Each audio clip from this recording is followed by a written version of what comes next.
Let me tell you this as gently and clearly as I can. You are not stuck because you are not doing enough. You are stuck because you are still trying to be the good girl in a life that requires your full self. There's a version of you that was praised for being polite, agreeable, accommodating, and selfless. You didn't know that, did you?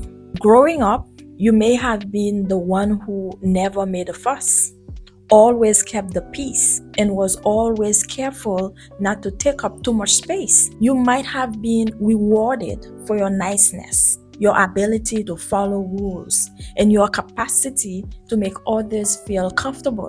But what if those same habits that used to get you praise, that used to get people to like you, are actually the ones keeping you stuck now? Here's the truth. A lot of us growing up learning that being a good girl was the safest way to move through the world. We were taught directly or indirectly that if we were quiet, agreeable, and didn't rock the boat, we would be liked, accepted, and maybe even protected. And for a while, it worked.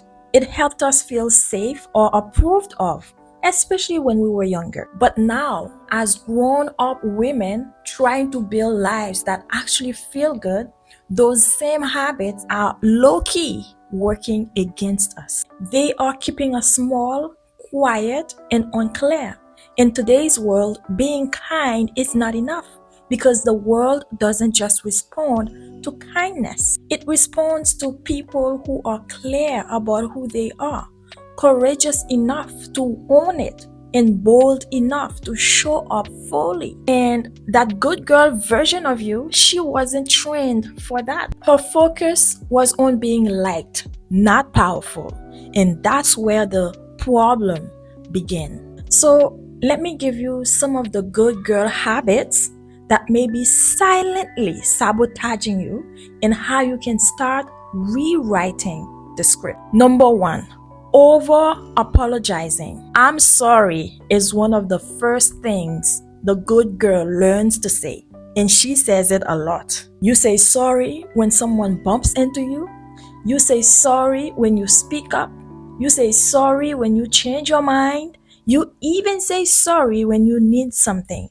It becomes a reflex. But every time you apologize for existing, even in small ways, you sending a quiet message to yourself and to others that says, I'm wrong for existing as I am. And over time, it chips away at how you see yourself.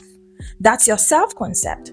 It makes you second guess your voice, shrink your presence, and you become overly careful about how you move through the world. And whether people realize it or not, they start picking up on that energy because it teaches them indirectly that your needs can wait, that your voice can be turned down. So how do you shift that?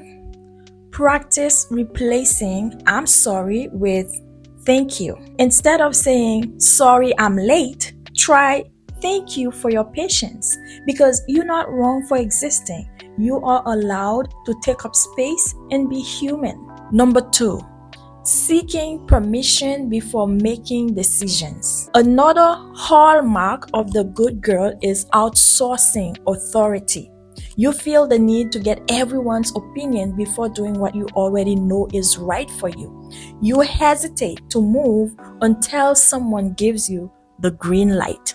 This habit can feel deceptively innocent because in your mind, you might think that you are making sure you are doing the right thing. But underneath that need for permission is usually fear of being judged, fear of messing up, fear of being seen as selfish.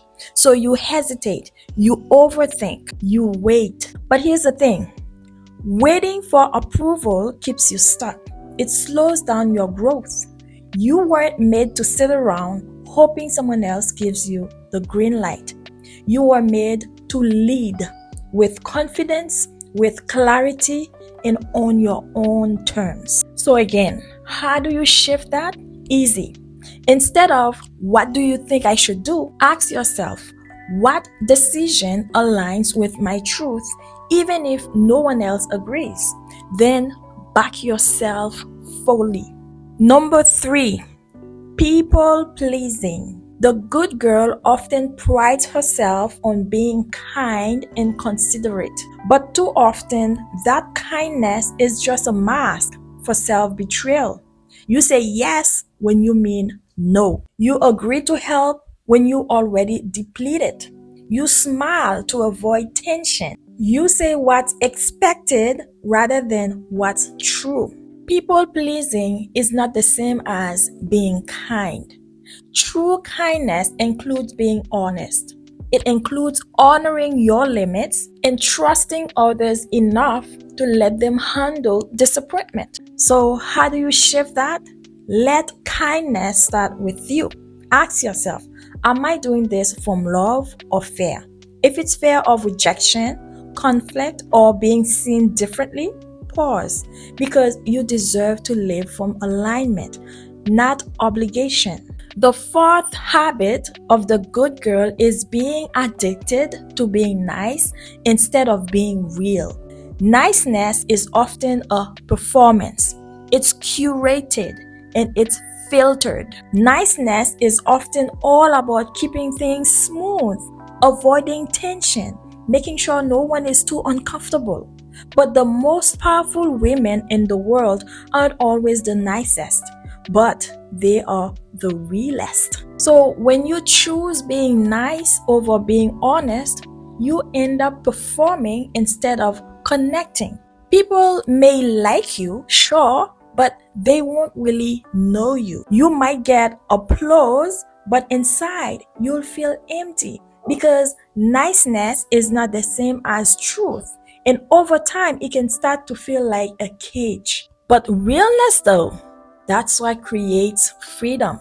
That's what builds real connection, real impact, and a life that actually feels like yours. So now, how do you make the shift? Well, be willing to be misunderstood in service of being real.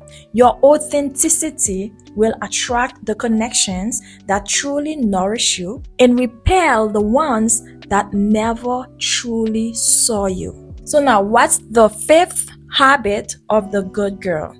Suppressing your ambition to be seen as humble. We were taught early on that being too proud, too loud, or too driven makes us too much. So instead of owning our desires, we downplay them. We shrink. We pretend we don't want more success, more money, and more freedom just so we don't make anyone uncomfortable. But the truth is, you don't need to tone yourself down to be likable. There's nothing arrogant about knowing what you want and going after it. Playing small doesn't make you more grounded. It just keeps you from becoming who you really meant to be. So, baby girl, how do you shift that? Simple. Instead of dimming your dreams, own them. Speak your desires into rooms where you used to whisper. Let your ambition be a form of leadership because you were never meant to shrink, okay?